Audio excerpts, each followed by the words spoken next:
By September of 1776, the cause of independence looked bleak. Though Washington had miraculously escaped the British after the Battle of Long Island, the defeat of the American army had been a humiliating rout. Washington had made a number of mistakes, and some began to speak about replacing him, whether with General Charles Lee or with Horatio Gates. And what followed in the next 3 months only confirmed this assessment. The worst of it came on November 16th, when American forces were defeated in the northern end of Manhattan at Fort Washington.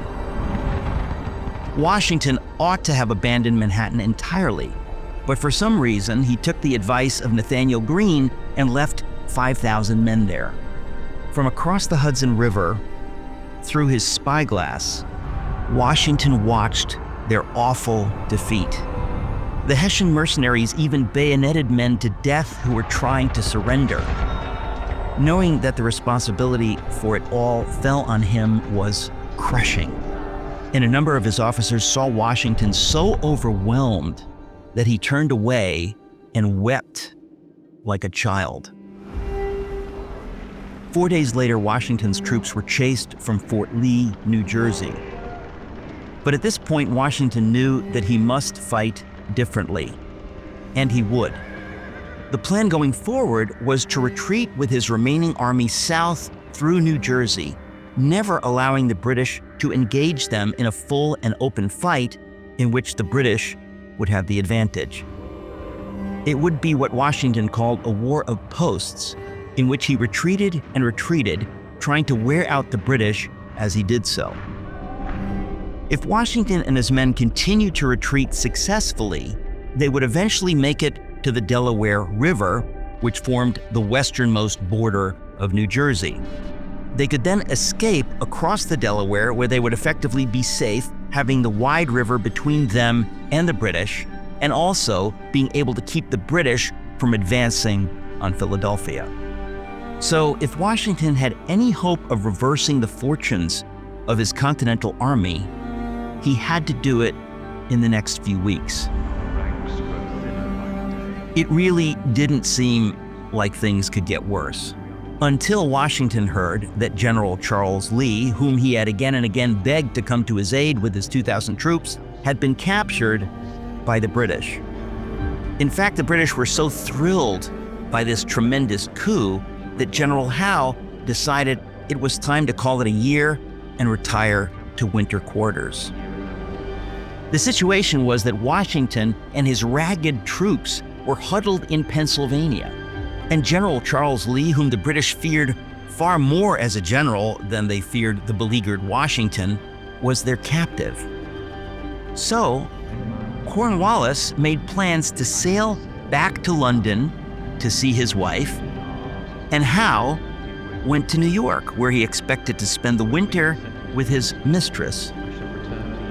A number of Hessian troops would, of course, be stationed in encampments along the Delaware on the New Jersey side just to keep an eye on Washington and his forces. But the British thought that the campaign for 1776 was over. Washington was simply so defeated at this point that there was little reason to worry about him. In the spring, the British could rouse themselves to end things finally, once and for all.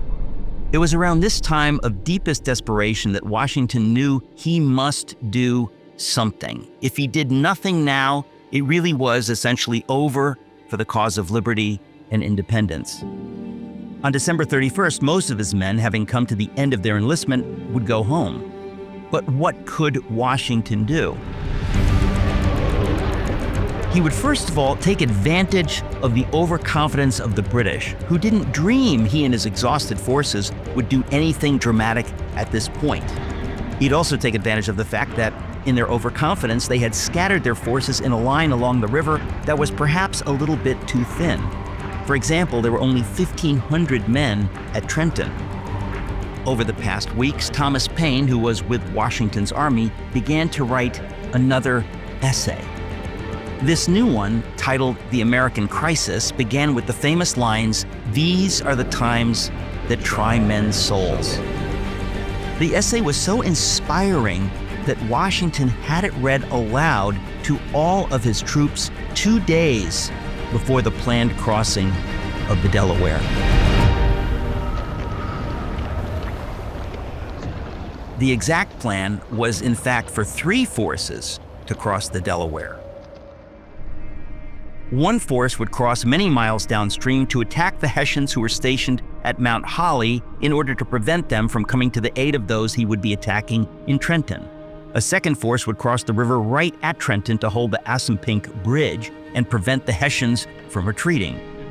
And the third and largest force, with Washington and his generals Greene and Sullivan, would cross the river north at McConkey's Ferry.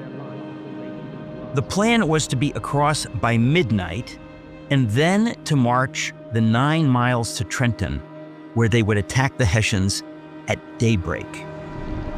When they arrived at the river, wet and cold, they saw that it was higher than usual and choked all the way across by huge and jagged flows of ice.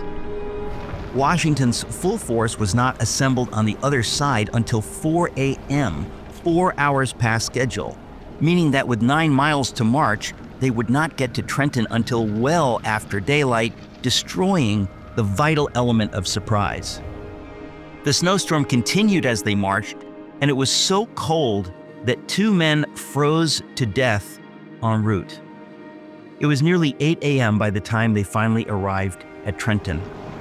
The snowstorm was still raging, so the Hessians were not expecting anyone to attack. When Washington gave Nathanael Greene the order to do so, the Hessians standing guard were overwhelmed and quickly retreated into the town. A few moments later, from another direction, General Sullivan's troops attacked. The Hessians could not have been more surprised. The idea that Washington would, with all these men, have crossed the Delaware on Christmas night in a snowstorm and marched through the snowstorm 9 miles to Trenton was simply inconceivable. So the Hessians tumbled out of their barracks and desperately tried to marshal a defense. But Henry Knox's artillery were stationed at the head of the 2 main streets and blasted cannon fire, clearing them immediately. The fighting moved onto the side streets. Eventually, the Hessians desperately retreated to an apple orchard, but were finally surrounded. Only an hour had passed, and it was all over. In the end, the Hessians counted 112 casualties, 22 killed and 90 wounded. On the American side, only 4 were wounded and not a single life was lost in battle. And the Americans had captured nearly 1,000 Hessian prisoners. It was an astonishing victory. The news spread quickly.